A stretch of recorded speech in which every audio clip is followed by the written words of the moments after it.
अपनी इस ताकत को बनाए रखिए। और मैं जो देख पा रहा हूं, मेरे सीनियर जो देख पा रहे हैं,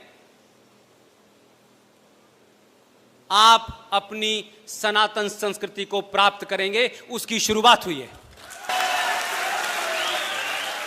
लिहाजा इसके साथ साथ आपको अपने अंदर, अपने गिरेबान में झांकना पड़ेगा। ये वो लम्हे हैं कि जिस लम्हों में अगर आप कोई खता करेंगे तो 1000 साल के बाद तक नजर नहीं आएंगे, आप कहीं पता नहीं चलेगा, क्योंकि अब तक लोगों ने आपको, आपके इस पुरुषार्थ को, इस ताकत को समझा ही नहीं था। अब वो समझ गए हैं, वो दूसरी तैयारी करेंगे।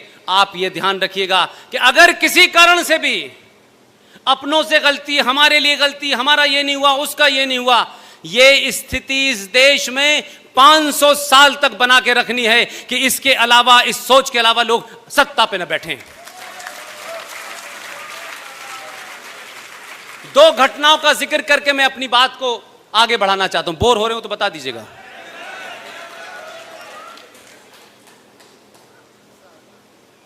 मैं अभी बॉम्बे गया, वहां एक निहायत पढ़ी लिखी और इसी उत्तर प्रदेश की बहू थी। वो, उन्होंने मुझे टेलीफोन किया कोई महीने 1.5 महीने पहले।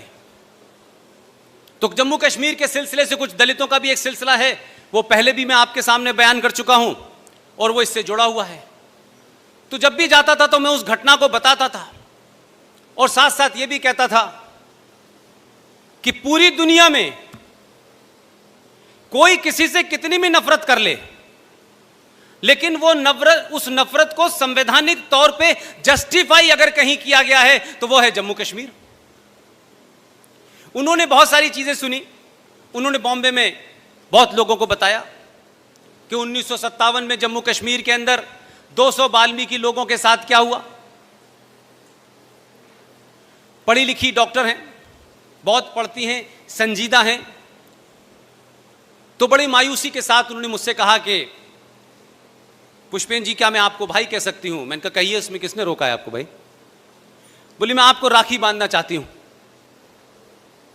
मैंने कहा 15 अगस्त को मैं मुंबई में होऊंगा, आप मुझे वहीं राखी बांध दीजिएगा। जो बात उनसे मुझे करने के बाद पता चली, शक मुझे हल्का सा था, लेकिन क्योंकि वो ज्यादा किताबें उन्होंने पढ़ी, क्योंकि उनका वो एरिया है।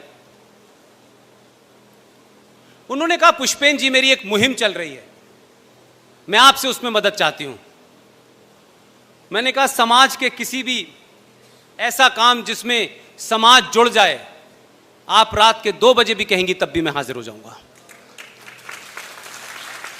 जो इंपॉर्टेंट बात है जो मैं आपके सामने कहना चाहता हूं, अगर किसी को दिल को चोट भी लगे तो मुझे माफ कर दीजिएगा, क्योंकि इसमें मेरा कोई हित नहीं है, मेरा कोई एजेंडा नहीं है।